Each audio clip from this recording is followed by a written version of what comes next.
দর্শক আপনারা দেখতে পাচ্ছেন যে একটি লাশবাহী কার, এই কারে রয়েছে বাংলার কিংবদন্তি জাতির শ্রেষ্ঠ সন্তান বীর মুক্তিযোদ্ধা ডক্টর জাফরুল্লাহ চৌধুরীর মরদেহ। প্রিয় দর্শক, এভাবেই নিয়ে আসা হয় সাভারে গণস্বাস্থ্য কেন্দ্রের পিএইচএ মাঠে মরহুম ডক্টর জাফরুল্লাহ চৌধুরীর পঞ্চম জানাজায়। মানুষ ডাক্তার জাফরুল্লাহ চৌধুরী কতটা ভালোবাসতেন এবং মানুষের জন্য ডাক্তার জাফরুল্লাহ চৌধুরী কী করে গিয়েছেন তার নজিরবিহীন এই জানাজা। দর্শক, হাজার হাজার মানুষ এখানে উপস্থিত হয়েছে এবং ডাক্তার জাফরুল্লাহ চৌধুরীকে লাইনের পর লাইন ধরে শেষবারের মতো একটিবার দেখার জন্য অধীর আগ্রহের সকাল থেকেই বসে রয়েছে এবং শ্রদ্ধাঞ্জলি দেওয়ার জন্য দর্শক দেখতে পাচ্ছেন যে হাজার হাজার মানুষ এখানে উপস্থিত হয়েছে। দর্শক, এটা প্রমাণ করে ডাক্তার জাফরুল্লাহ চৌধুরী বাংলার সূর্য সন্তান। দর্শক, ডাক্তার জাফরুল্লাহ চৌধুরী ছিলেন গরিবের ডাক্তার। এদেশের মানুষের জন্য তিনি যা করে গিয়েছেন তা মানুষ হাজার বছর মনে রাখবে। দর্শক, বাংলাদেশের কিংবদন্তি বীর মুক্তিযোদ্ধা ডাক্তার জাফরুল্লাহ চৌধুরীর আজকে শেষকৃত্য অনুষ্ঠান, শ্রদ্ধাঞ্জলি চলছে। তো আমাদের সাথে একজন ভাই রয়েছে, তার সাথে আমরা কথা বলবো। উনি তো ওনার পুরো জীবনকেই উৎসর্গ করেছেন মানব জাতির জন্য, বাংলাদেশের জন্য। উনি আমাদের সকলের সাহসকে একত্রিত করলে যে সাহসের নাম হয়, সেই সাহসের নাম ডক্টর জাফরুল্লাহ চৌধুরী। দর্শক, ডাক্তার জাফরুল্লাহ চৌধুরীকে শেষবারের মতন একটিবার দেখার জন্য শিশু থেকে বৃদ্ধ সকল বয়সের মানুষ এখানে উপস্থিত হয়েছিল। হয়তো আর ফিরবেন না তিনি, কিন্তু তার কর্ম বেঁচে থাকবে আমাদের মাঝে আজীবন। আজকে আমরা অত্যন্ত মর্মাহত, আমরা অত্যন্ত দুঃখিত। আমরা আমাদের সব একজন অভিভাবককে হারালাম। এই শূন্যতা কখনো পূরণ করতে হয়। আমি সৃষ্টিকর্তার কাছে দুহাত করে প্রার্থনা করি উনি স্বর্গবাসী হন। তিনি সাধারণ মানুষের কথা চিন্তা করতেন। ডাক্তার জাফরুল্লাহ চৌধুরী বলতেন, আমি কখনো অসুস্থ হয়ে পড়লে কখনো বিদেশে যাব না চিকিৎসার জন্য।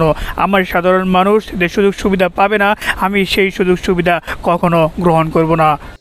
দর্শক, মিডিয়ার কল্যাণ আপনারা দেখেছেন যে ডাক্তার জাফরুল্লাহ চৌধুরীর কতটা সহজ সরল জীবনযাপন। তিনি একটা শার্ট প্রায় 30 বছর ধরে ব্যবহার করছেন।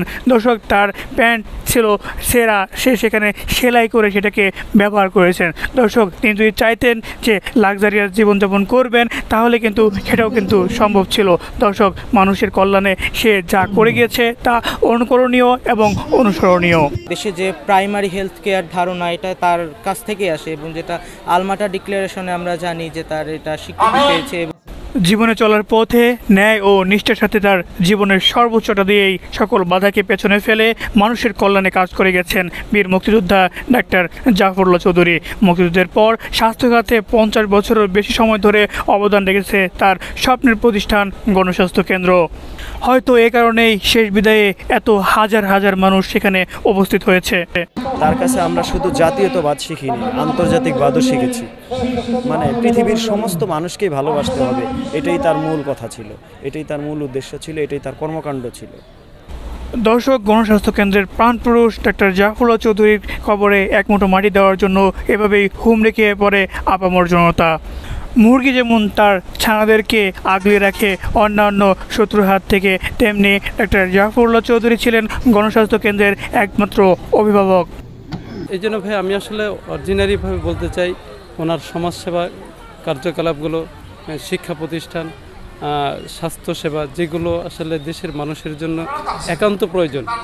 দীর্ঘদিন কিডনি রোগে আক্রান্ত হয়ে থাকলেও ডাক্তার জাফরুল্লাহ চৌধুরী বলতেন, দেশের সাধারণ মানুষ কিডনি ট্রান্সপ্লান্টের সুযোগ পাবে না, আর আমি আমেরিকা থেকে করে আসব বা দেশে মিথ্যা কথা বলে করতে হবে তা হয় না। ডায়ালাইসিস করব, যে সেবা আমি গরিব মানুষদেরকেও দিতে পারবো। আমার চাকরির বয়স 8 বছরের মতো, আমি তারে 8 বছরই পেয়েছি। যতবার পেয়েছি তার কথা, তার সব চিন্তা ভাবনা, আমি যেটা আজকে চিন্তা ভাবনা করতেছি সে আরও 50 বছর আগেই সেটা চিন্তা ভাবনা করে রাখছে। প্রথমে উনি একজন মানুষ, তারপরে বাংলাদেশের নাগরিক, এটা ওনার সবচেয়ে বড় পরিচয় এবং উনি এই পরিচয়টাকে খুব প্রাউডলি বিশ্বাস করতেন, বিলিভ করতেন এবং ধারণ করতেন। এই জন্যে উনি কখনোই এমন কোনো কাজ করে নাই যেটা বাংলাদেশের সাধারণ জনগণের স্বার্থ এবং বাংলাদেশের সাধারণ জনগণের স্বার্থের জন্যে যা উনি মনে করেছেন ভালো, উনি সেটাই করেছেন এবং যদি উনি একবার মনে করেছেন এটা সাধারণ জনগণের জন্য ভালো, সেখান থেকে উনি পিছিয়ে আসেন। তার যতই বাধা আসুক, ইভেন যত হুমকি আসুক, ভয় ক্ষতি করবে যদি হুমকি দেয়, তাও উনি সরে আসেন নাই, কারণ উনি বিশ্বাস করতেন এটা লাভ হবে বাংলাদেশের জন্য।